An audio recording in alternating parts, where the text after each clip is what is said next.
بسم اللہ الرحمن الرحیم اللہم صلی علی محمد وعلی آلہ وصحبہ محمد۔ شاعر کہتا ہے ہزار بار بشویم دہن ز مشک و گلاب، ہزار بار بشویم دہن ز مشک و گلاب، ہنوز نام تو گفتن کمال بے ادبی است۔ شاعر کہہ رہا ہے کہ اگر میں اپنے منہ کو ہزار بار بھی اشک کے گلاب اور عنبر سے دھو لوں پھر بھی نبی پاک صلی اللہ علیہ وسلم کا نام لیتے ہوئے مجھے بے ادبی محسوس ہوتی ہے۔ میرے ماں باپ آپ پہ قربان، نبی پاک صلی اللہ علیہ وسلم آپ کی حرمت پہ، عزت پہ۔ مسلمانوں کا ایک بالکل کلیئر عقیدہ ہے کہ اللہ ایک ہے اور نبی پاک محمد عربی صلی اللہ علیہ وآلہ وسلم اللہ کے آخری نبی ہیں۔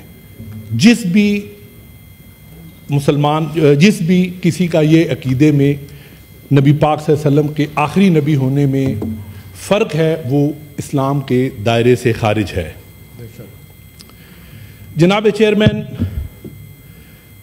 6 فروری کو یا فروری کی کسی تاریخ کو سپریم کورٹ آف پاکستان نے مبارک عثمان نامی شخص کو ایک بیل گرانٹ کی، جس پہ 2023 میں یا 22 میں ایک مقدمہ درج ہوا تھا۔ وہ ایک کتاب ڈسٹریبیوٹ کر رہا تھا جس کا نام تھا تفسیر صغیر۔ اس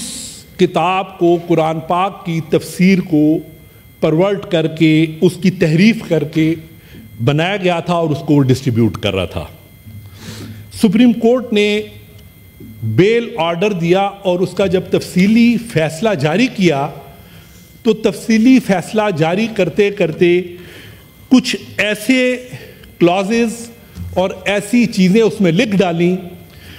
جس کا آنے والے وقتوں میں بہت زیادہ اثر ہوگا۔ نہ کہ اثر ہوگا بلکہ وہ ہر فورم پہ گورن کریں گی، کیونکہ اگر پولیس، FIA، کوئی انویسٹیگیشن ایجنسی جب بھی کسی اس طرح کے معاملے کو انویسٹیگیٹ کرے گی تو سپریم کورٹ کے آرڈرز ہر وقت ہمیشہ گورن کریں گے۔ جناب چیئرمین، سپریم کورٹ نے اپنے بیل آرڈر میں جب اس کو ڈیٹیل جاری کیا تو اس کے پیرا نمبر 7، 8، 9 میں قرآن پاک کی آیات کا حوالہ دیا۔ ایک آیت جو انہوں نے اس میں لکھی وہ یہ تھی، بسم اللہ الرحمن الرحیم، لا اکراہ فی الدین قد تبین الرشد من الغی فمن یکفر بالطاغوت ویؤمن باللہ فقد استمسک بالعروۃ الوثقی لا انفصام لہا واللہ سمیع علیم، جس کا ترجمہ یہ ہے کہ دین کے معاملے میں کوئی زور زبردستی نہیں ہے، صحیح بات غلط خیالات سے الگ چھانٹ کر رکھ دی گئی ہے۔ اب جو کوئی طاغوت کا انکار کرے گا، کر کے اللہ پر ایمان لے آئے، اس نے ایک ایسا مضبوط سہارا تھام لیا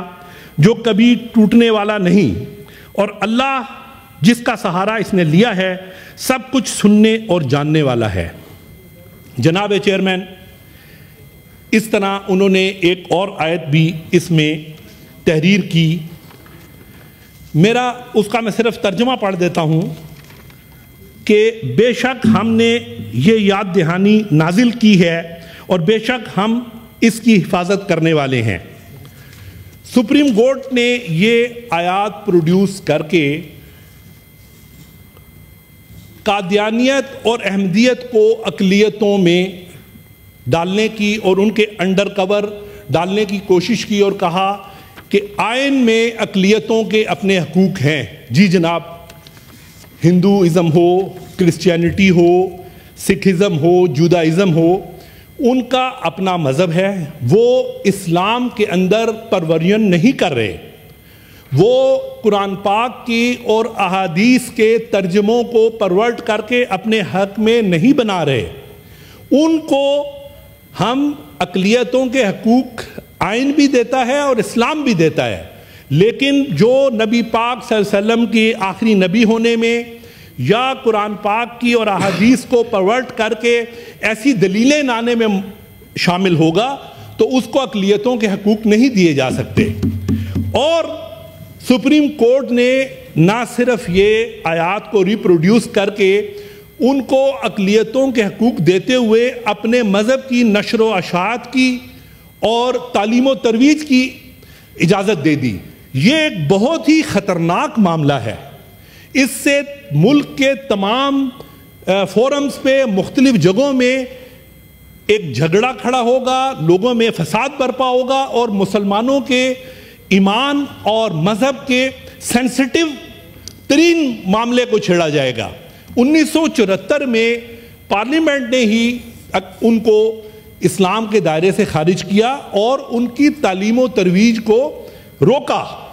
لیکن ہمیں سمجھ نہیں آیا کہ کسی آدمی نے اپنی بیل گرانٹ کرنے کی اپلیکیشن لگائی. ان کو بیل گرانٹ کرتے ہوئے سپریم کورٹ کو کیا ضرورت محسوس ہوئی کہ جو کام کونسل آف اسلامک آئیڈیالوجی کا ہے